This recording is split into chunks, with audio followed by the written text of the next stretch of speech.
माननीय श्री अजितदादा पवार साहेब यांचे मनपूर्वक स्वागत करतो। तसेच आजच्या कार्यक्रमासाठी मोलाचे सहकार्य करणारे आपले लाडके आमदार सतीश भाऊ चव्हाण व विक्रम काळे साहेब यांचे देखील मी स्वागत करतो।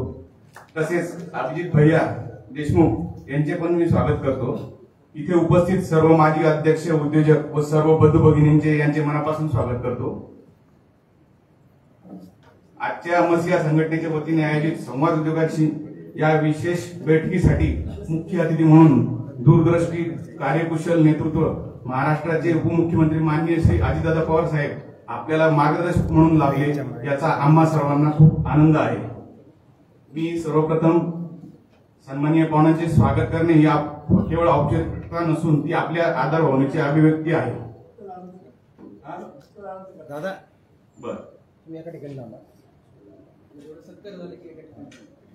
सर्वप्रथम महाराष्ट्राचे उपमुख्यमंत्री माननीय श्री अजितदादा पवार साहेब यांचे स्वागत आणि सत्कार करावा अशी मी मसियाचे अध्यक्ष श्री अरविंद गायकवाड यांना विनंती करतो।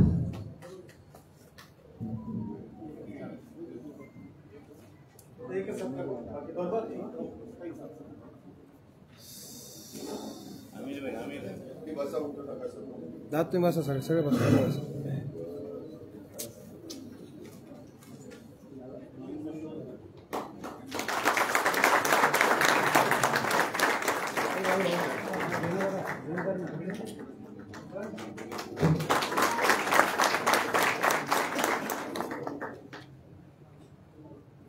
मामा कॅमेरे माग मामा।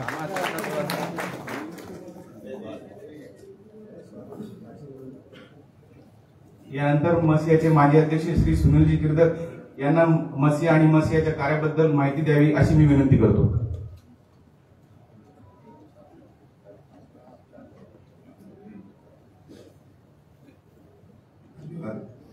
आदरणीय साहेब, मसिया म्हणजे Marathwada association of small scale industries and agriculture मागील 48 वर्षापासून बीड, धाराशिव, लातूर, हिंगोली, परभणी, नांदेड, जालना आणि संभाजीनगर येथील सूक्ष्म, लघु, मध्यम अशा जवळपास 1,500 उद्योजकांवर काम करणारी संघटना म्हणजे मसिया।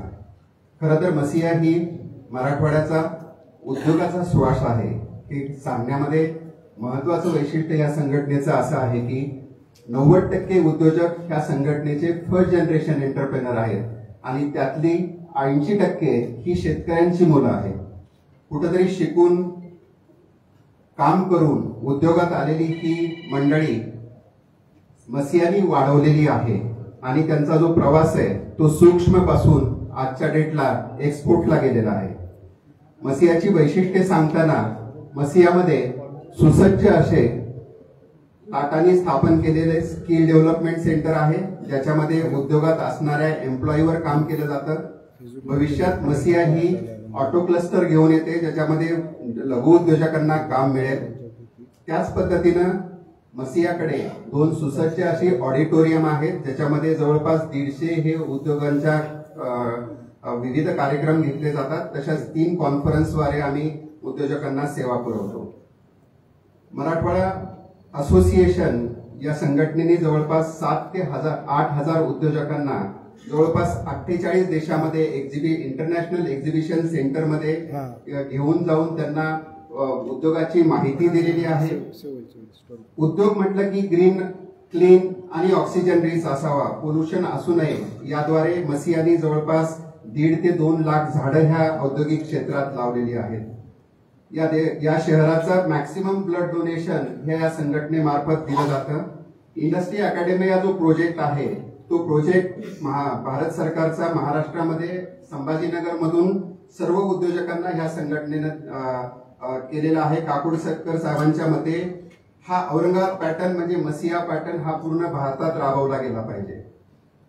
साहेब, अजून एक वैशिष्ट्य म्हणजे भारतभरात जे काही लीन मॅन्युफॅक्चरिंग क्लस्टर होतात त्या लीन मॅन्युफॅक्चरिंग क्लस्टर पैकी सर्वात जास्त क्लस्टर 180 उद्योगांवर या मसिया संघटनेने करून 75 ते 80 हजार एम्प्लॉईला लीन मध्ये आणलेला आहे। अशा विविध प्रोजेक्ट मधून मसिया काम करते। आता मसिया नेक्स्ट जनरेशन एंटरप्रेनर सेल स्थापन केलेला आहे आणि नवीन उद्योजकांवर काम करत आहे। तसंच वुमन एंटरप्रेनरद्वारे जवळपास 70 ते 80 नवीन उद्योजिका तयार करण्यामध्ये ह्या संघटनेने खूप चांगलं काम केलेलं आहे. ह्या संघटनेने जवळपास 25 वर्षापूर्वी एक स्वप्न बघितलं होतं की हे शहर एक्झिबिशनचं शहर व्हावं, म्हणून केवळ 8 एक्झिबिटर पहिल्या वर्षी आले आणि दर 3 वर्षांनी एक्झिबिशन घेत गेलं. सांगायचं महत्व की आताचं जे लेटेस्ट 2023चं एक्झिबिशन झालं होतं आमच्या जगताप साहेबांच्या नेतृत्वाखाली, त्याची भव्यता ही जवळपास 35 एकरची होती. त्याच्यामध्ये 650 नॅशनल इंटरनॅशनल एक्झिबिटर आले होते. त्याच्यामध्ये जवळपास 7 लाख व्हिजिटर आले होते आणि खुद्द प्रधानमंत्र्यांनी ह्याची नोंद घेऊन एक प्रशस्ती पत्रक ह्या संघटनेला त्यावेळेस दिलं. तसेच गडकरी साहेबांनी जेव्हा व्हिजिट केली तेव्हा त्यांनी मंत्रालय दिल्लीवरून MSMEचं बोलवलं आणि एखाद्या लघुउद्योजक संघटनेने पूर्ण भारतभरात अशा प्रकारचं घेतलेलं एकुलतं एक एक्झिबिशन हे एक वैशिष्ट्य ह्या संघटनेकडे म्हणून बघितलं जातं. असंख्य नामांकन असलेली ही संघटना तळागाळातल्या लघुउद्योजकांवर खूप चांगल्या पद्धतीनं काम करत आहे. आम्ही आपल्याशी 2018 साली सतीश चव्हाण साहेबांनी आम्हाला उद्योजकांचा आपल्याशी संवाद घडवून दिला होता. आज 7 वर्षानंतर परत आपण आलेला आहात आमच्याशी संवाद करण्यासाठी. ह्या पूर्ण प्रवासामध्ये आपलं स्वप्न आहे की महाराष्ट्र हा उद्योगामध्ये सर्वार्थानं पुढे गेला पाहिजे, त्यात मराठवाडा अजून पुढे आला पाहिजे. मराठवाड्यातली ही उद्योजक हे त्याच्यामध्ये आपल्याला आपल्या बरोबरीनं काम करतील आणि आपलं स्वप्न पूर्ण करतील. खरं तर 7 वर्षापूर्वी आम्ही जेव्हा संवाद केला होता तेव्हा निवडणुकीचे धामधुमीचे दिवस होते. तेव्हा आम्हाला एक शब्द दिला होता की मी जेव्हा पोझिशन मध्ये येईल तेव्हा मराठवाड्याच्या उद्योगांना मी खूप काही भरभरून येईल. तशी अपेक्षा आम्ही आज आपल्याकडून करतो. धन्यवाद. धन्यवाद केदार साहेब. मसियाचे अध्यक्ष श्री अर्जुन गायकवाड यांना आजच्या बैठकीचा उद्देश स्पष्ट करावा आणि स्वागतपर भाषण करावं अशी मी विनंती करतो.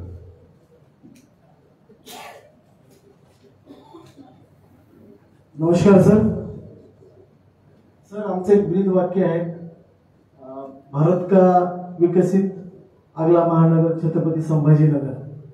त्याप्रमाणे आम्ही सर्व उद्योजक आणि सर्व नागरिक त्याप्रमाणे आम्ही प्रयत्न करतोय. आजच्या या उद्योग संवाद उद्योजकांशी या कार्यक्रमात आपण उपस्थित आलात त्याबद्दल आपले मनपूर्वक धन्यवाद. आज या संघटनेच्या वतीनं आपल्याला संवाद उद्योजकांशी या विशेष बैठकीसाठी मुख्य अतिथी म्हणून लाभलेले आणि कार्यकुशल आणि दूरदृष्टी असलेले नेतृत्व आपल्या महाराष्ट्राचे लाडके मुख्यमंत्री उपमुख्यमंत्री माननीय नामदार अजितदादा पवार साहेब यांचे मार्गदर्शन लाभले. त्याबद्दल त्यांचे खरोखरच आमच्या सर्व उद्योजकांच्या वतीनं धन्यवाद. आणि आम्हाला तितकाही आनंद होतो कारण आमच्याकडे पहिल्यांदा दादा आपण आला त्याचा आम्हाला एक अभिमान आहे. आमच्या लघु उद्योजकांच्या विविध खूप अडचणी आहेत सर, पण त्याच्यावर वारंवार आम्ही शासनाशी संपर्क करून तो सोडवण्याचा प्रयत्न करतोय. आणि मी माश्याचा अध्यक्ष या नात्याने जे आमच्या छोट्या छोट्या लघु उद्योजकांच्या मागण्या आहेत त्या आपल्या समोर एक माझी जबाबदारी म्हणून मांडतोय सर. सगळ्यात महत्वाची गोष्ट आहे सर, आमच्याकडे दर 3 वर्षांनी इंटरनॅशनल एक्झिबिशन भरवलं जातं आणि माश्याची परंपरा मागील 25 वर्षापासून आहे. आणि आमचं जानेवारी 8 ते 11 2026 मध्ये हे आमचं 9वं औद्योगिक प्रदर्शन आहे सर. आणि या मासे ऍडव्हान्टेज महाराष्ट्र एक्सपो हा उद्योजकांचा आमच्याकडे महाकुंभ मेळा असतो. यासाठी आमच्याकडे कायमस्वरूपी एक ICC सेंटर असावं, त्याच्यासाठी ऑडिटने आम्हाला जवळपास 57.5 एकर जागा दिलेली आहे सर. आणि तिथं आमच्या मशाकडनं मागच्या 20 वर्षापासून एक मागणी होती की तिथे एक भव्य दिव्य असं इंटरनॅशनल कन्व्हेन्शनल सेंटर व्हावं, ज्यामुळे आमच्या मराठवाड्यातील जे काही 7-8 जिल्हे आहेत त्यांचा भरभरून विकास होईल. सर आम्ही मागच्या वर्षी 2023 ज्यावेळेस एक्झिबिशन घेतलं त्यावेळेस 650 स्टॉल होते आणि 2.25 लाख लोकांनी त्या ठिकाणी व्हिजिट केली होती. आणि आमचं जे बुकिंग आहे ते 100% झालं होतं सर. आमचं ह्या वर्षाचं टार्गेट आहे जानेवारी 8 ते 11 यामध्ये आम्ही 1000 स्टॉलचं बुकिंग करतो आणि जवळपास यासाठी 2.5 लाख आमचे वेगवेगळ्या मराठवाड्यातील लोक त्याला व्हिजिट करणार आहेत. मागच्या वेळेस सर आमच्याकडे 1500 कोटी रुपयाची उलाढाल झाली होती आणि हे जे आता पुढच्या जानेवारीमध्ये एक्झिबिशन होते त्यात जवळपास 5000 कोटीची उलाढाल होण्याची शक्यता आहे सर. यामध्ये आमचे भारतातीलच नव्हे तर जगभरातील स्टॉल आहेत सर. आमच्या त्याच्यासाठी जवळपास विदेशातले 200 स्टॉलची इन्क्वायरी आमच्याकडे आलेली पण आहे. आमचे लोक त्यांच्याशी कॉन्टॅक्टमध्ये पण आहेत. स्पेशली जपान, तैवान आणि कोरियाच्या स्टॉल याच्यामध्ये असणारे काही जर्मनीचे पण असेल. तर हे असं भव्य महाकुंभ आमच्या इथं होणार आहे.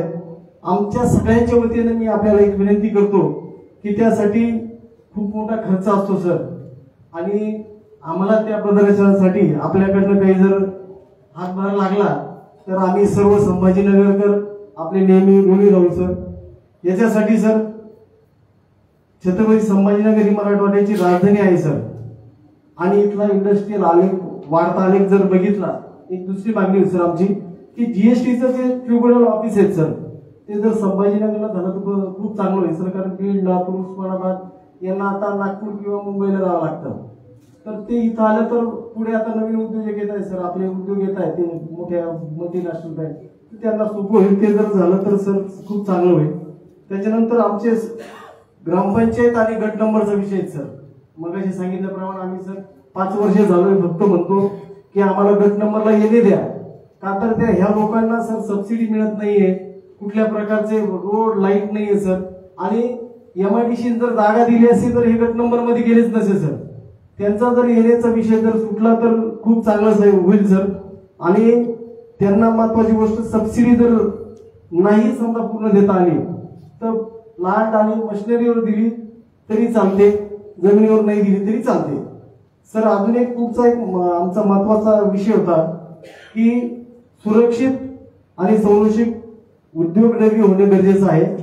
नवीन उद्योग येत आहे आणि माहितीच्या अधिकाराचा गैरवापर करून काही लोक शासना म्हणजे आम्हाला ब्लॅकमेलिंग करतायत. त्यात खूप म्हणजे पवार सर आल्यानंतर खूप सुधारणा झाली, ते प्रमाण कमी झालं सर. पण त्याच्यासाठी एखादा असा जसा उच्च तंत्र शिक्षणाने एक आदेश काढला की कुणी कोणाला ब्लॅकमेलिंग करू शकत नाही, तसं जर आपल्या भागातर्फे जर निघाला तर आम्ही सर्व उद्योजक आपले नेहमी ऋणी राहू सर. नंतर सर सगळ्यात महत्वाची गोष्ट आहे आमच्या शहराला रिंग रोड नाही, तो जर मिळाला तर औद्योगिक ज्या एमआयडीसी आमच्या शेंद्रा, वाळूज आणि बुलगीर त्या जोडल्या जातील आणि त्याच्यासाठी खूप मदत होईल सर. पोलीस स्टेशनचा विषय होता सर खाली, तो पोलीस स्टेशन जर झालं तर ते खूप ओके होईल सर. त्याच्यानंतरचा शेवटचा विषय सर आमच्याकडे की एमएससीडीचे दर हे आपल्याकडे इतर राज्यांच्या मानाने खूप जास्त आहेत सर आणि इतर राज्याच्या तुलनेने हे रेट जास्त असल्या कारणाने आम्हाला उद्योजकांना इतर राज्यातील उद्योगांची स्पर्धा करताना खूप अवघड होतं. तसंच रेट जास्त असल्यामुळे आम्ही रेटची कॉम्पिटिशन करू शकत नाही. जर हे रेट कमी करायचे असेल तर आपल्याला रूफटॉप सोलरचा जर आपण जास्त प्रभावीप्रमाणे अंमलबजावणी केलं तर खूप चांगलं होईल सर. तर आमचे हे छोटेसे 4-5 मुद्दे आहे सर, यासाठी आम्हाला आपण मदत करावी. सर्व उद्योजकांच्या वतीने मी माझ्या वाणीस पूर्णविराम देतो. जय हिंद, जय महाराष्ट्र. थँक्यू. धन्यवाद गायकवाड साहेब. आता ज्यांना ऐकण्यासाठी आपण उत्सुक आहोत ते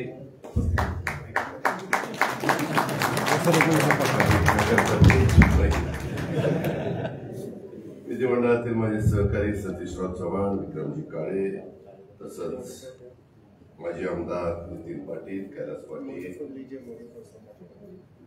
अभिजित देशमुख, आपल्या मसिया संस्थेचे अध्यक्ष अर्जुनराव गायकवाड, उपाध्यक्ष राहुल मुंबईजी, दिलीप चौधरी सचिव, सचिन गायके सचिव, चेतन राऊत माजी अध्यक्ष, अनिल पाटील माजी अध्यक्ष, सर्जेराव सावंके, बालाजी शिंदे, सुनील गिरदे, सर्व मसियाचे उपस्थित असणारे सन्माननीय सदस्य, घटक,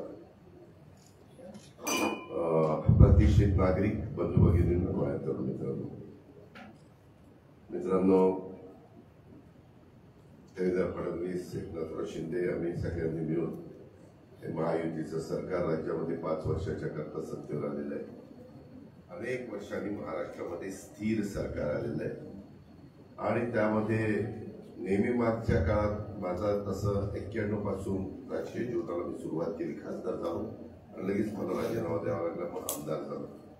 पण तेव्हापासून एवढं स्थिर सरकार महाराष्ट्राला कधी मिळालं नव्हतं. 91च्या वेळेस पण अपक्षांचा पाठिंबा घ्यावा लागला, तेव्हा ते सरकार 5 वर्ष चाललं. त्याच्यात पण मध्ये अधिक काही ना काही प्रश्न निर्माण व्हायचे. 95ला तर अनेक अपक्षांचं सहकार्य घेऊन युतीचं सरकार आलं. त्याही वेळेस असं अस्थिरता होती, स्टॅबिलिटी नव्हती. 99लाही तसंच झालं. विलासरावजी असताना पूर्ण बहुमत नव्हतं. जरा कोणी काही गडबड करायचं म्हटलं तर सरकार राहणार का जाणार, सरकार राहणार का जाणार, अशा प्रकारचा प्रसंग यायचा. 2004ला थोडीशी स्थिरता आली, कारण काँग्रेसला आम्ही मिळून 140 आपल्या विनय कोरे 4 144 लागतात 145, मग एक अँग्लो इंडियन 145 आम्ही त्याला सदस्य केला आणि अशा पद्धतीने ते सरकार चाललं. पण 2009ला पण अशाच पद्धतीनं काठावरच होतं. 2014ला देवेंद्रजींचं आलं, तेव्हाही त्यांनी शिवसेनेच्या मदतीनं ते सरकार 5 वर्ष चालवलं आणि ह्या मागच्या 5 वर्षातला इतिहास सगळं आपल्या सगळ्यांच्या समोर आहे. यावेळेस महाराष्ट्राची निर्मितीला कालच्या 1 मेला 65 वर्ष पूर्ण झाली आणि त्या 65 वर्षाच्या इतिहासामध्ये 238 आमदारांचा पाठिंबा असणार आहे महायुतीचं सरकार. विरोधक 50च आहेत. आता किती कमी असू नये ते जास्त असतो. शेवटी त्यांना त्यांचा मान सन्मान ठेवला पाहिजे. त्यांची काही भूमिका असेल आणि ती राज्याच्या भल्याची असेल तर ती आम्ही राज्यकर्त्यांनी ऐकून घेतली पाहिजे. ही आपली महाराष्ट्राची संस्कृती आहे. स्वर्गीय यशवंतराव चव्हाण साहेबांनी सुसंस्कृत महाराष्ट्रामध्ये कसं वागलं पाहिजे, बोललं पाहिजे, चाललं पाहिजे, निर्णय घेतले पाहिजे, भेदभाव केला नाही पाहिजे, बेरजेचं राजकारण कसं केलं पाहिजे ते शिकवलं. आणि त्या सगळ्या गोष्टींचा आपल्याला निश्चितपणे एक आदर आहे, त्यांच्याबद्दल आपल्याला सन्मान आहे, सगळं काही आहे. आज इथं बोलत असताना मला थोडंसं काही घटना घडत असतात. सुखदुःखामध्ये आपण एकमेकाला भेटत असतो, सांत्वन करत असतो, आधार देत असतो. माझा सहकारी 3 टर्म आमदार असलेला संग्रामचे वडील, तेही आमदार होते, एमएलसी होते, लोकप्रिय होते.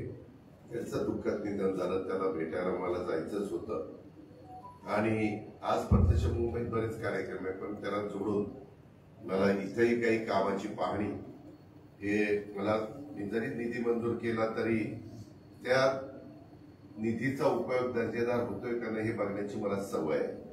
आणि त्याच्यामुळे आज मी काही ती कामाची पाहणी करणार आणि त्याच्यामध्ये माझ्या ऑफिसनं सतीश चव्हाणांना कॉन्टॅक्ट केलं. अजून काही एखादा दुसरा कार्यक्रम घ्यायचा असेल तर घ्या. आणि त्याच्यात हा संवाद उद्योजकांशी हा मसिया संघटनेचा कार्यक्रम हा पुढे आला. त्या गोष्टीचं समाधान आहे, कारण आम्ही निर्णय घेणारी माणसं. 5 वर्षाच्या करता आम्ही तिथं बसलो. केंद्रामध्ये मजबूत सरकार मोदी साहेबांच्या नेतृत्वाखाली काम करत आहे आणि मग ह्या सगळ्या गोष्टी करत असताना आपल्यामध्ये जे उद्योजक काम करतात, त्याच्यामध्ये रोजगार निर्माण करतात, टर्नओव्हर मोठा करतात, त्याच्यामध्ये चांगल्या पद्धतीनं एक्सपोर्ट करतात आणि या सगळ्या गोष्टी करत असताना त्यांच्याही काही समस्या आहेत. त्या मी मगाशी खाली पण ऐकल्या. आताही बोलत असताना मान्यवरांनी तुमच्या सगळ्यांच्या साक्षीने इथं सांगितलं. आता ह्या गोष्टी सोडवल्या गेल्या पाहिजे. शेवटी ते आमचं काम आहे. मला काही कामं सांगितल्यानंतर मी ताबडतोब एमआयडीसीच्या सेक्रेटरीला फोन करून इथं आता फायर ब्रिगेड तुमचा बराचसा भाग एमआयडीसीच्या बाहेर आहे, परंतु जागा नव्हती म्हणून तुम्ही प्लॉट घेतले आणि तिथं बांधकाम केली आणि इंडस्ट्री उभी केलेली आहे. तुम्ही तुमच्या पद्धतीनं काम करताय, तिथं फायर ब्रिगेड पाहिजे. त्याच्याबद्दल आम्ही लक्ष घातलेलं आहे. आता मी अनबर्गनशी पण बोललेलो, तो तुम्हाला फायर ब्रिगेड देण्याचं काम आम्ही निश्चितपणे करूच. पोलीस स्टेशनच्या बद्दलचा प्रस्ताव काही तुमचा गेलेला आहे. लोड येतो एका पोलीस स्टेशनमध्ये, मोठ्या प्रमाणावर इंडस्ट्री वाढते, त्या कामाधंद्याच्या नोकरीच्या निमित्तानं देशातले लोक येत असतात आणि मग त्याच्यामध्ये काही हौसे असतात, गवसे असतात, नवसे असतात, कधी काही प्रश्न निर्माण होतात.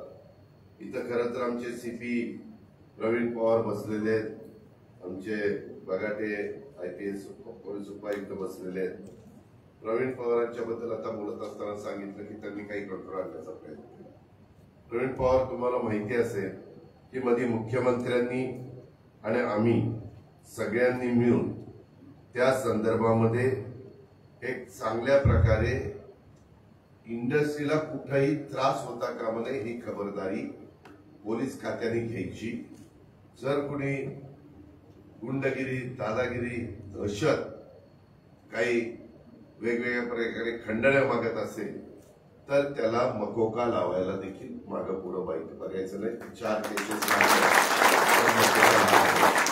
कारण आज आपल्याकडे परदेशी गुंतवणूक करणारे पण इंडस्ट्री, परदेशी त्याच्यामध्ये कंपन्या येतात आपल्या इथं गुंतवणूक करणारी, आणि त्यांनाही एक स्थिरता पाहिजे असते, स्टॅबिलिटी पाहिजे असते, सुरक्षितता पाहिजे असते, आणि ते काम आपलं आहे. आणि त्याच्यावर कुठल्याही राजकीय दबावाला अजिबात तुम्ही घाबरू नका. त्याच्यात आमचा कुठलाच राजकीय पक्ष किंवा कुठलंच सरकार असं सांगत नाही नाही तुम्ही दादागिरी करा, तुम्ही खाते वसूल करा, तुम्ही खंडण्या गोळा करा, असं कोणीच त्यांनी सांगत नाही. आणि याबद्दलचे देवेंद्रजींचे मत फार स्पष्ट आहेत. ते राज्याचे प्रमुख आहेत. माझी मतं स्पष्ट आहेत. तुम्हाला अनेकदा तुमच्या वडील पण माझ्याबरोबर काम करत होते, आम्ही त्यांच्याबरोबर काम केलेले रामरावजींच्या बरोबर, आणि त्याच्यावर त्या सगळ्या गोष्टी मी ज्यावेळेस अधिकाऱ्यांच्याकडनं काम करून घेतो त्यावेळेस राजकीय हस्तक्षेप होऊन देत नाही. आणि म्हणून हे जर कुणाचं काही चालू असेल तर ते जिथल्या तिथं त्याचा बंदोबस्त झाला पाहिजे, हे मी प्रवीण आमच्या पवारांना निश्चितपणे त्या ठिकाणी सांगेन. त्याचबरोबर GST ऑफिसचं, ट्रिब्युनलचं ऑफिस हे तुम्ही मला सांगितलं मुंबई आणि नागपूरला आहे. त्याच्याबद्दल मी माहिती घेतो कारण तो माझाच विभाग आहे. मला जर ते आपण म्हणतायत की केसेस ट्रिब्युनलच्या इथं मोठ्या प्रमाणावर असतील आणि मराठवाड्याचा प्रवेशद्वार आहे, त्याच्यात बाबा मुंबईला किती केसेस चालतात, कुठल्या भागातल्या चालतात, नागपूरला किती चालतात, कुठल्या भागातल्या चालतात, त्याची संख्या काय आहे, आणि इकडच्या भागामध्ये जर द्यायचं म्हटलं आणि त्याला उत्तर महाराष्ट्र आणि माझा मराठवाडा जोडला तर त्याची संख्या किती होणार आहे, त्याच्या कितपत गरज आहे. शेवटी चांगली सर्व्हिस देणं हे सरकार म्हणून आम्हाला काम आहे. त्याच्यातनं हेलपाटे वाचले पाहिजे. त्याच्यातून तुम्ही पण जो काही खरोखरीच नियमाने टॅक्स असेल तो पण भरला पाहिजे. कारण आपल्या सगळ्यांच्या टॅक्सच्या जोरावर आम्हाला इन्फ्रास्ट्रक्चर करता येतं, डेव्हलपमेंट करता येते. सध्या देशात जर कुठल्या राज्यामध्ये सगळ्यात जास्त डेव्हलपमेंट चालू असेल तर ती आपल्या महाराष्ट्रामध्ये चालू आहे. मग ती नॅशनल हायवेच्या निमित्तानं असेल, ती रस्ते विकास महामंडळाच्या निमित्तानं असेल, ती MIDCच्या निमित्तानं असेल, ती काही भागामध्ये PMRD, MMRDच्या निमित्तानं असेल, काही भागामध्ये आम्ही वेगवेगळ्या प्रकारे सिडकोच्या वतीनं करत असतो. असे अनेक प्रकार कुठं वर्ल्ड बँकेच्या मधून चाललेलं असतं, कुठं केंद्र सरकारच्याकडनं चाललेलं असतं. अशा खूप काही गोष्टी, कारण केंद्रात पण आमच्या विचाराचं सरकार आहे NDAचं, त्यामुळे तिथंही आम्हाला पूर्णपणे सहकार्य मिळत असतं. आणि राज्यामध्ये तर आम्ही लोकच आहोत, आम्हाला पण अनेकांना बरेच वर्ष राजकीय जीवनाचा अनुभव असल्यामुळं आम्हाला आमची मतं फार स्पष्ट असतात. आम्हाला काम चोख लागतं. आणि त्याच्यातनं मी पण आता खाली आल्यानंतर ज्यावेळेस इथल्या इमारतीकडे बघतो त्यावेळेस इतकं घाण, कचरा, कागद विगत पडलेले असतात. त्यावेळेस मी तुमच्यातल्या काही माझ्या सहकारी मित्रांना, आमचे अर्जुन गायकवाड असतील किंवा त्यांची टीम असेल, त्यांना विनंती केली की बाबा तुमचे काही जणांचे CSR असतील तर त्याच्यातनं आपल्याला काही इथं स्वच्छतेच्या बाबतीत लक्ष देता येत असेल. काम MIDCचंही बरोबर आहे, काम ग्रामपंचायतीचंही बरोबर आहे, परंतु ग्रामपंचायती कशा पद्धतीनं काम करतात या खोलात मी जात नाही. कारण उगीच नवीन प्रश्न, नवीन वाद ते मला निर्माण करायचे नाही. आपण इथले असणारी झाडं, इथलं लँडस्केपिंग, इथल्या बाकीच्या गोष्टी, त्याला फार काही पैसा लागतो असं काही मला वाटत नाही. आणि त्याच्यावर तिथं तुम्ही थोडंसं लक्ष द्या. बाकीच्या बाबतीत आम्ही लोक लक्ष देऊ. मी मगाशीच सांगितलं की GSTचं इथं ऑफिस ट्रिब्युनलचे करण्याची गरज आहे. कारण हे मुद्दे माझे लिहून घेऊन करतो ते आहे का नाही, मी आशिष शर्माशी बोलतो आणि त्याच्यातनं काय मार्ग काढायचा भल्याचा तो काढण्याचा प्रयत्न करतो. इथं आपल्या सगळ्या सहकारी मित्रांचा टर्नओव्हर खूप मोठा आहे. म्हणजे मी माहिती घेण्याचा प्रयत्न केला तर काहींनी सांगितलं 50 ते 60 हजार कोटीचा टर्नओव्हर माझ्या या सगळ्या भागामध्ये शेंद्रा, वाळूज, बिडकीन आणि या सगळ्या टापूमध्ये आहे. ते खरोखरीच कौतुकास्पद आहे, कारण आपल्या देशाच्या पंतप्रधानांचं म्हणणं आहे की जगात 5व्या क्रमांकावर आपण अर्थ व्यवस्थेच्या बाबतीत पोहोचलेलं, ते 3ऱ्या क्रमांकावर आपल्याला पोहोचायचं आहे. आणि ते पोहोचण्याच्या करता काही टार्गेट केंद्रांनी ठरवलंय, त्याला आम्ही पण राज्य सरकारनी काही जोड द्यायची ठरवलंय. कारण आपलं केंद्राची म्हणजे भारत सरकारची आर्थिक राजधानी मुंबई असल्यामुळं आपल्याला त्यामध्ये अधिकचं लक्ष द्यावं लागणार आहे. काल परवाच म्हणजे आज मला वाटतं त्याचा शेवटचा दिवस आहे. वेव्ज म्हणून फार मोठी परिषद ही मुंबईला भरलेली आहे आणि आम्ही पंतप्रधान तर सकाळी 10 वाजल्यापासून 5 वाजेपर्यंत हजर होते. मीडियाच्या संदर्भामध्ये, फिल्म इंडस्ट्रीच्या संदर्भामध्ये अनेक देशातले लोक आले होते, अनेक आर्टिस्ट आले होते, देशातले सगळ्या भागातले ऍक्टर ऍक्ट्रेस महत्वाचे ते त्या ठिकाणी आलेले होते. आणि त्याच्यातलं नीता मुकेश अंबानी हे कल्चरल सेंटर जे उभं केलेलं, अप्रतिम उभं केलेलं आहे, ज्याची खरोखरीच आपल्या मुंबईला गरज होती. आणि त्याच्यात इतकं व्यवस्थित सगळं प्लॅनिंग आहे, आपण पण आश्चर्यचकित व्हाल. कधी तुम्हाला संधी मिळाली तर जरूर ते येऊन तिथं बघा. अशा पद्धतीनं तिथंही पंतप्रधानांनी वेळ दिला. ते एक नवीन सेंटर, त्याचं ऑफिस वैष्णवी साहेब आहेत, त्यांनी आम्हाला सांगितलं की आम्हाला मुंबईतच करायला पंतप्रधानांनी सांगितलं. 400 कोटी रुपयाची आता तरतूद केलेली आहे, जागा आपण 10 एकर दिलेली आहे. अशा प्रकारे त्याही गोष्टी आहेत.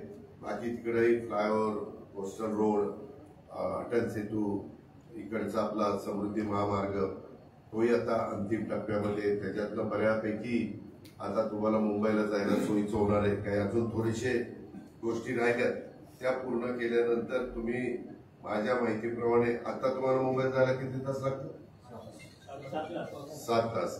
ते झाल्यावर तुम्ही 4.5 तासात मुंबईला पोहोचा, कमीत कमी 4.5 तासात अटल सेतूवरून तिकडनं. अशा पद्धतीनं म्हणजे ते मधला जो तुम्ही ठाण्याच्या इथं तुमचा बराचसा वेळ जातो तो पण त्या ठिकाणी वाचेल. त्यामध्ये पण आम्ही लक्ष घालून ते करू. ते काळाची गरज आहे. आपल्या टर्मिनलच्या मध्ये पंतप्रधानांनी लक्ष घातले, एअरपोर्टच्या संदर्भात लक्ष घातले, पोर्टच्या संदर्भात आम्ही पण सगळ्यांनी लक्ष घातलंय. अशा पद्धतीनं दळणवळणाची ज्या ज्या सुविधा देता येतील त्या देण्याचा प्रयत्न आम्ही सगळेजण करतो. मी जरा या मसियाच्या संदर्भातली माहिती घेत होतो. इथं मला माहिती अशी मिळाली की इथले जे उद्योजक आहेत त्याच्यातले 90% उद्योजक हे प्रथम पिढीचे उद्योजक आहेत. म्हणजे पिढ्या उद्योग चाललेला आहे. आणि म्हणून ते तसं नाही, तुम्ही तुमच्या कर्तृत्वातनं, तुमच्या कष्टातून ते उभं केलं आणि त्याच्यामध्ये प्रवेश केला आणि त्या कामाला स्वतःला झोकून दिलेलं आहे.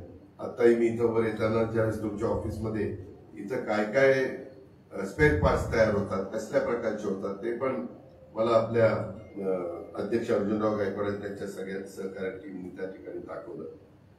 वेगवेगळे प्रश्न आहेत विजेच्या दराच्या बद्दलचे आहेत. रिंग रोडच्या मध्ये पण त्यांनी मागाशी मला सांगितलेलं आहे. पोलीस स्टेशनचं मी लक्ष घातलेलं आहे, फायर ब्रिगेडचं लक्ष घातलेलं आहे. विजेच्या दराच्या बद्दल मी आता शेतकऱ्यांना 3, 5, 7.5ची वीज माफी दिलेली आहे. तोही भार आमच्याकडे मोठा आहे. तुम्ही म्हणताय ते खरं, कारण पूर्वी माझ्याकडे 10 वर्ष एक खातं होतं. आम्ही काय करतो, क्रॉस सबसिडी शेतकऱ्याला देतो आणि तो सगळा भार तुमच्यावर देतो टाकून. त्यामुळे खरं ते सांगतो काय 11,000 गाड्याला पैसा आपल्याला जमा. आणि त्यामध्ये मध्य प्रदेश, कर्नाटक, असणारं गुजरात, असणारं गोवा, असणारं मध्य प्रदेश, असणारं छत्तीसगड, हे तुमच्या माझ्या महाराष्ट्राला लागून असणारे तिकडं तेलंगणा, आंध्र, यांची जर आपली तुलना होऊ शकत नाही. त्याचा उल्लेख करायची झाला ही फॅक्ट आहे. आता आम्ही त्याच्यामध्ये मोठ्या प्रमाणावर काही 1000 मेगावॉट सोलरवर करायचा निर्णय घेतलेला आहे. आम्ही 35,000 एकर जमीन सरकारची सिलेक्ट केली, जी बॅरन लँड आहे, आणि ती उद्योगपतींना दिली आणि त्यांना सांगितलं तुम्ही प्लॉट इथं लावा. त्यांनी स्पर्धा लावली. काहींचे रेट 2,70-80 आले, काहींचे 3 आले, काहींचे 3,10 आले. ऍव्हरेज आम्हाला 3 रुपयाची वीज त्याच्यातनं उपलब्ध झालेली आहे. आम्हाला टप्प्याटप्प्यामध्ये शेतकऱ्यांना जी आम्ही मोठ्या प्रमाणात सबसिडी देतो ती ह्याच्यातनं भागवायची. आम्ही शेतकऱ्यांना सांगा आता आम्ही तुम्हाला दिवसाच वीज देणार, रात्रीची वीज शेतकऱ्यांना त्या ठिकाणी नाही. आता जसं आठवड्यातले निम्मे दिवस दिवसा, निम्मे दिवस रात्री, ते रात्री ते आमच्या बिचाऱ्या बळीराजाला ते कुठं बिबट्यांचं संकट असतं, कधी गव्यांचं संकट असतं, वेगवेगळ्या रिजनमध्ये वेगवेगळ्या प्राण्यांचं संकट असतं, जंगली प्राण्यांचं, आणि त्याच्यामुळं तोही भितात, त्यांचे कुटुंब पण भितात, आणि म्हणून त्यांना दिवसा सूर्यप्रकाश उगवला, इलेक्ट्रिक पंप चालू, मावळला, बंद करून शेतात घरी जायचं, बायका मुलांच्या मध्ये राहायचं, रात्री तिथे घरी झोपायचं, दुसरीकडे कुठं जायचं नाही. अशा म्हणजे राधा तिला शेतात तर या पद्धतीनं झालं तर माझा शेतकरी बळीराजा पण खुश, त्याचं कुटुंब, त्याची मुलं पण खुश, आणि जी सबसिडी त्यांना शेतकऱ्यांची मागणी ना दिवसा घ्यायला. आणि आता आम्ही ह्याला सोलरलाच अग्रक्रम दिलेला आहे. त्याच्यात काही तक्रारी आहेत. मगाशी मला अहिल्यानगरमध्ये काही आमच्या लोकप्रतिनिधींनी केलं, मी लोकेश चंद्राशी बोललोय, ते मला त्याच्याबद्दलचं ब्रीफिंग करतील. पण हे करून आम्हाला अर्जुनराव टप्प्याटप्प्याने तुम्हाला जो आम्हाला खर्च येतो तेवढाच खर्च तुम्हाला त्या ठिकाणी द्यायचा आहे. मोठ्या प्रमाणावर ज्यांचे मोठे मोठे लॉजिस्टिक पार्क आहे किंवा मोठे शेड आहे त्याच्या संदर्भामध्ये त्यांना वर रूफटॉपला सोलर पॅनल बसवायची तर परवानगी आहे. बऱ्याचशा उद्योगपतींनी ते सुरू केलं, बऱ्याचशा इंडस्ट्रीवाल्यांनी म्हणजे साखर कारखान्यांनी पण ते सुरू केलेलं आहे. तुमच्यातल्यांनी पण काही, आपण पूर्वीच्या काळामध्ये फक्त आपल्या घरातला जो काही हीटर असायचा किंवा बॉयलर असायचा त्याच्यापुरतं ते करायचो, पण तेवढ्या पुरतं चालणार नाही. आता केंद्राने पण खूप मोठ्या प्रमाणात त्यामध्ये निधी दिलेला आहे. त्यामध्ये तो निधीमुळं सबसिडी पण मोठ्या प्रमाणावर मिळते. मगाशी आम्हाला काहींनी सांगितलं की दादा सीसीटीव्ही आयुक्त, मला तुम्हाला सांगायचं प्रवीण पवार, मी परवा परभणीला गेलो होतो. मी गेल्यानंतर सहसा SP, कलेक्टर, CO अशा अधिकाऱ्यांना घेऊन बसतो, काय चाललंय, कसं चाललंय. मला आता बीड जिल्हा दिलेला आहे, तिथं पण मी आढावा घेतो, पुण्यात तर घेतच असतो. आता परभणीला गेलो होतो, तिथेही घेतला. तर तिथं रवींद्र परदेशी, पूर्वी माझ्याकडे होते IPS आहे, ते SP आहेत तिथं. त्यांनी परभणीमध्ये लोकसहभागातून CCTVचा उपक्रम अतिशय सुंदररित्या राबवलेला आहे. आणि त्यामध्ये उद्योजकांनी देखील तिथं तर जास्त उद्योजक नाहीच. माझं काय म्हणणं आहे प्रवीणजी, तर तिथं ते राबवू शकतात. मी माझी जबाबदारी, माझी म्हणजे आमच्या सरकारची जबाबदारी कुणावर ढकलतो असं नाही. आपल्याला सगळ्यांनी मिळून एकमेकाला सहकार्य करायचं, तर तिथं ते करू शकतात. आम्ही आता DPCला यंदा 21,000 कोटी रुपये दिलेले, म्हणजे साधारण त्याच्यातले 5% 1,000 कोटी रुपये महाराष्ट्रातल्या 36 जिल्ह्यामध्ये खास पोलिसांना खर्च करायचं. म्हणजे कशाला, तुमच्या गाड्या, तुमच्या जे काही तुम्हाला गोष्टी इन्फ्रास्ट्रक्चर वरून मिळायला वेळ लागतो, अशा सगळ्या गोष्टी आम्ही त्याच्यामध्ये तुम्हाला घ्यायला परवानगी दिलेली आहे. त्यामुळं तशा पद्धतीने तुम्ही बोला आणि आपल्या यांच्याशी पालकमंत्र्यांशी बोला, कलेक्टरांशी बोला, ते त्या बाबतीमध्ये करून घ्या. मला अर्जुनराव गायकवाड, तुम्हाला राहुलजींना, दिलीपरावांना, सचिनजींना, चेतनजी, सगळ्यांनाच मला तुम्हाला विनंती करायची की तुम्ही पण काही बाबतीमध्ये मला जसं सांगितलं हक्कानी तसं शिरसाटांना सांगा. त्यांचाच मला वाटतं हा मतदारसंघ आहे की या पद्धतीनं करावं. मगाशी ते तुम्ही जे सांगितलं की आपल्या GSTचं ट्रिब्युनल ऑफिस हे आमच्याकडं हे करा, तर भारत सरकारनेच 1 नेशन 1 टॅक्स ज्यावेळेस केला त्यावेळेस आमच्या ज्या काही कॉन्फरन्स चालतात त्याच्यामध्ये निर्मला सीतारामन तिथं प्रमुख म्हणून तिथं त्याचं नेतृत्व करत असतात आणि आमच्या पण तिथं कॉन्फरन्स असतात. जसं तुम्ही त्याच्यामध्ये सांगितलं, तुमची पण 2000 औद्योगिक प्रदर्शन 2023ला केलं होतं प्रेझेंटेशन, तुमच्या मसियाच्या सहकार्याने दाखवलं, अतिशय अप्रतिम अत्युत्तम ते केलं. तिथे बघितल्यानंतर आजूबाजूचा परिसर नाही दाखवलं तर ते औरंगाबादमध्ये होतं असं वाटत नाही. ते कुठेतरी चांगल्या ठिकाणी, म्हणजे ठिकाण चांगलं नाही असं म्हणू नका, पण एका चांगलं म्हणजे आजूबाजूचा सगळा परिसर स्वच्छ नेमका अशा परिसरामध्ये इंडस्ट्री बेल्ट मध्ये केल्यासारखं ते वाटतं. त्याबद्दल तुमचं सगळ्यांचं अभिनंदन. आता जानेवारी 2005 ते जानेवारी 8 ते 11 2026 असं तुम्हाला करायचंय. त्याही बाबतीत मी माझ्या ऑफिसला सांगितलं, मागे मी त्यावेळेस काय माझं अधिवेशन वगैरे नाहीये, त्याच्यामुळे मला जानेवारीमध्ये नवीन वर्षाची सुरुवात तुमच्या सगळ्यांच्या सहवासात त्या पहिल्या आठवड्यात करायला निश्चितपणे आवडेल. घेण्याचं काम करीन. इतरही मान्यवरांना, सीएमला, एकनाथरावांना, उदयजींना, अशाही सहकार्यांना तुम्ही बोलवा अशी माझी विनंती आहे. त्याचबरोबर भारत सरकारनेच मुंबई, पुणे आणि नागपूर इथं हे जाहीर केलं आणि यात नागपूरला टर्मिनल सिटिंग बाबत मला विभागाशी बोलून निर्णय घेता येईल हे पण आपण लक्षात घ्या. सर्किट बेंचचं लोकेशन संभाजीनगरला त्या बाबतीमध्ये आपण निवडलेलं आहे आणि आमचंही बारकाईने लक्ष मध्ये गडकरी साहेब पण मला म्हणले एक वेगळा रस्ता डायरेक्ट आपल्याला संभाजीनगरवरून पुन्हा मार्गे असा पुढं न्यायचा, मान वगैरे तालुक्यातनं असा पुढं कर्नाटकामध्ये असाही एक आमचा प्लॅन आहे. त्याच्याही बद्दलचं आराखडे हे केंद्र सरकारचे त्या ठिकाणी चाललेले आहेत आणि स्वतः पंतप्रधानांचा कटाक्षाने प्रयत्न असतो की कामं झटपट झाली पाहिजे. मी आणि मुख्यमंत्र्यांना मी सगळ्यांनीच काही 2 महिन्यात 1.5 महिन्यात आढावा घेत असतो महत्वाच्या प्रकल्पाच्या बद्दल. कुठपर्यंत आलं, कशात थांबलं, कुणी अडचण आली, काय केलंय. कधी कधी काही काही इतक्या छोट्या छोट्या अडचणी असतात आणि कारण नसताना ते रेंगाळतं. त्याकरता पाठपुरावा फार महत्वाचा असतो. तुम्ही पण तुमच्या इंडस्ट्रीमध्ये काम करत असताना ज्या त्या गोष्टी जिथल्या तिथं झाल्यानंतर त्याच्यातनं जास्त बेनिफिट तुम्हाला जसा मिळत असतो त्याच प्रकारे आम्ही लोकांचं प्रतिनिधित्व करत असताना या गोष्टीला पण आम्ही सगळ्यांनी महत्व दिलं पाहिजे आणि ते पण देण्याचं काम हे निश्चितपणे आमच्या लोकांच्याकडनं होईल, आम्हा लोकांच्याकडनं होईल. आम्ही आता एआयचाही वापर मोठ्या प्रमाणात सुरू झाला, तुम्हाला माहिती आहे, आर्टिफिशियल इंटेलिजन्स. त्याच्यामध्ये कृषीला मी यंदा कृत्रिम बुद्धिमत्तेला 500 कोटी रुपयाची तरतूद केलेली आहे. त्याच्यात खूप नवीन नवीन प्रयोग होत आहेत, लोक पुढे येत आहेत, खताची बचत होते, पाण्याची बचत होते, उत्पादन प्रचंड वाढतं आणि खर्च कमी होतोय. ते शेतकऱ्यांना महत्वाचा आधार देणारं काम आहे. मी इथं यायचं माझे सहसा प्रयत्न असतो की जिथं आपण जातो तिथं काय साधारण समस्या आहेत.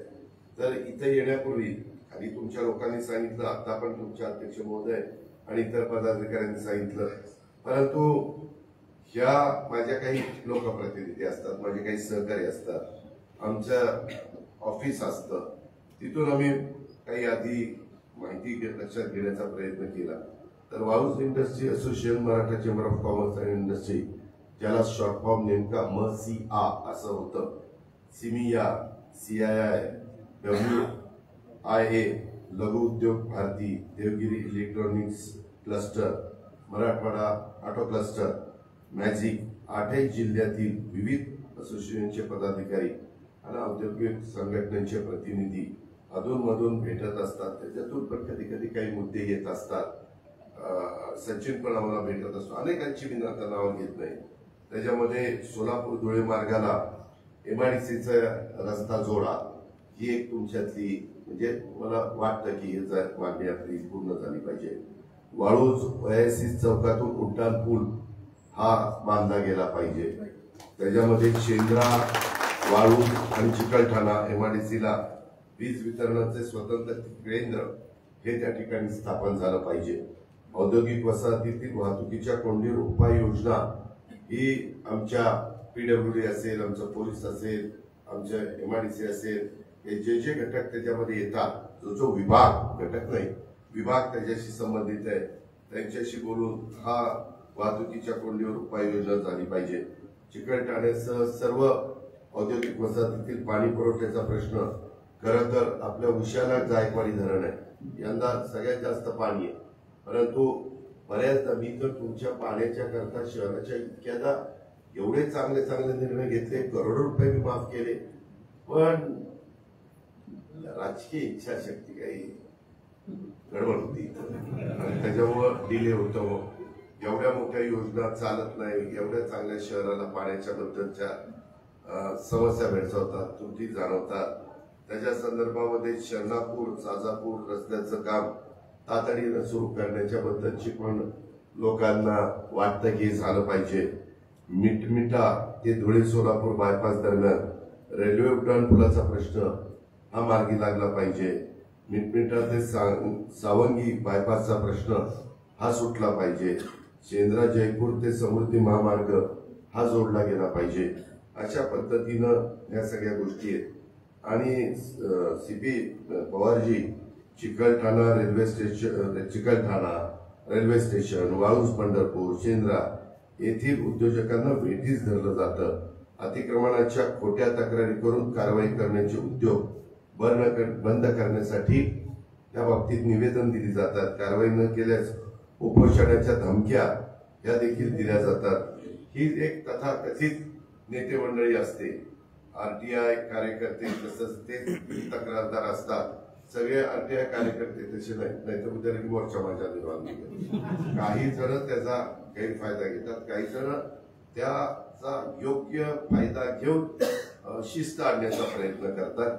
पण जे गैरफायदा घेतात त्यांच्याबद्दल बोलतो ते तक्रारदार. अमुक कारखान्याकडे फायर सुरक्षा यंत्रणा आहे का, पीसीसी आहे का, मोबाईल टॉवरला परवानगी आहे का, व्यापारी निवासी औद्योगिक भूखंड झालेल्या फेरबदलाची परवानगी यांच्याकडे आहे काय, कारखानदारांचे पर्यावरणाच्या दृष्टीने काळजी घेतलेली आहे का, झिरो डिस्चार्ज त्यांचा आहे काय, जागेचा बांधकाम परवाना त्यांनी घेतलाय का, वाहनतळाची जागा त्यांच्याकडे तेवढी उपलब्ध आहे का, घातक अघातक घनकचरा व्यवस्थापनाची स्वतंत्र व्यवस्था त्यांनी केली का, सांडपाण्याची विल्हेवाट कशी लावली, एसटीपी प्लांट बसवलाय का, कामगार संख्या किती, कामगार कायदे पाळतात का.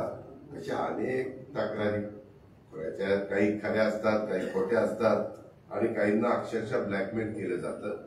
तर पवार याच्यामध्ये आपण संविधानाने चालतो. सगळेच संविधानाने जो काही कुणाला अधिकार दिलेला आहे त्या अधिकाराचा वापर समाजाच्या भल्याकरता झाला पाहिजे. कुणाला अन्याय न होता कामा नये. घटनाने जो अधिकार दिला त्याचा वापर केला पाहिजे. ह्या ज्या काही तक्रारदारांची योग्य माहिती घेतली पाहिजे. आणि तुम्हाला माहिती आहे काही जण मुद्दाम ह्याच्यावरच असतात, सारख्या तक्रारी करायचं, आपलं स्वतःच व्यवस्थित बसताना बसवायचं. त्यांचा योग्य तो बंदोबस्त केला गेला पाहिजे. जे कोणी ब्लॅकमेलर असतील त्यांनी आतापासूनच आपला बेकायदा काम थांबवावं. मी त्यांना वॉर्निंग देऊ इच्छितो या निमित्तानं. नाहीतर बीडमध्ये ब्लॅकमेलर मंडळींची काय आम्ही अवस्था केलेली आहे त्यापेक्षा वाईट अवस्था आम्ही लोक करू शकतो. आम्हाला कुणाला त्रास द्यायचा नाही. परंतु कुणीतरी आमच्या इथं आपल्या महाराष्ट्रात शिवशाहू फुले आंबेडकरांच्या महाराष्ट्रात चांगल्या पद्धतीनं काम करत असतील तर त्यांना नाहक त्रास दिलेला देखील आम्ही सहन करणार नाही. प्रकल्पातील सामानांची काही जण चोऱ्या करत असतात, रस्ता अडवत असतात, बेकायदेशीर बाबीची मागणी अशाही तक्रारी आहेत. त्यावर उद्योजकांनी स्वतः सुरक्षा कुंपण करणं, सीसीटीव्ही त्या ठिकाणी कॅमेरे लावणं, खासगी सुरक्षा रक्षकांची नेमणूक करणं, खासगी पेट्रोलिंग करणं. पोलीस तुम्हाला मदत करतील. परंतु पोलिसांनी मी आता गेल्यानंतर तुमचं ते पोलीस स्टेशन वगैरे मंजूर करण्याच्या बद्दलची पावलं उचलतो. पण आपण पण तुम्ही आणि इंडस्ट्रीवाले मसियाचे सगळे आमचे सहकारी अशा मिळून ते काम झालं पाहिजे असं माझं सांगणं आहे. कारण वेळ बराच झालेला आहे. मला पुढेही जायचं आहे. मी तुम्हाला माहिती की मी वेळेला फार महत्व देतो. म्हणजे कधी कधी 5 मिनिटं आधीच येतो, मग आमचे खासदार नाराज होऊन जातात. कोण रुसतं कोण फुगतं. माझा पहिला त्या दिवशी 6:30ला कार्यक्रम होता, दुसरा 7ला होता, तिसरा 8ला होता. त्याच्यावर म्हटलं आता इतकं कोण लवकर येणार. त्याच्यावर मी बरोबर केलं. जरा 5 मिनिटं आधी झालं. पण मला सांगता नसतं. माझं घड्याळ बरोबर 6:30 वाजले. गमतीचा भाग जाऊ द्या. परंतु आपण सगळ्यांनीच वेळेला महत्व दिलं पाहिजे. आणि आता जे काही आमच्या सहकारी मित्रांनी सांगितलेलं आहे, तुमचे अध्यक्ष अर्जुनराव गायकवाड त्यांच्या सगळ्यांनी सहकार्यांनी येथे आणि इतर मुद्दे जे उपस्थित केलेले त्याबद्दल माझ्याकडनं पाठपुरावा केला जाईल. माझी सतीश चव्हाण आणि विक्रम काळेंना सूचना की माझ्या ऑफिसचे सतत प्रयत्न करून मी आता आपल्या मराठवाड्यातलेच राजेश देशमुख पूर्वी माझ्याकडे कलेक्टर होते, आता एक्साईजचे कमिशनर आहेत. आणि त्यांनाच DCM सेक्रेटरी केलेले आहेत. त्याच्यामुळं त्यांना या सगळ्या गोष्टीची जाण आहे. पण माझं ऑफिस पण मी थोडासा स्टाफ वाढवलेला आहे. ही कामं थोडी गतीनं होण्याच्या दृष्टिकोनातून त्या पद्धतीनं माझं ऑफिस मी निश्चितपणे आपले हे प्रश्न सोडवण्याच्या करता मदत करू आणि त्या संदर्भातला पाठपुरावा विक्रम आणि सतीश चव्हाणांनी करावा अशा त्यांना सूचना करू आणि या प्रकारे आपण एकमेकाला साथ देऊ. इतर पण कुठले कधी प्रश्न असतील GSTचे किंवा आणखी काय, मागाशी एक प्रश्न राहिला तो तुमच्या सगळ्यांच्या दृष्टीने महत्वाचा आहे. सामूहिक प्रोत्साहन योजना अनुदानाच्या बद्दल नेहमी आकडा 3000 वगैरे असायचा.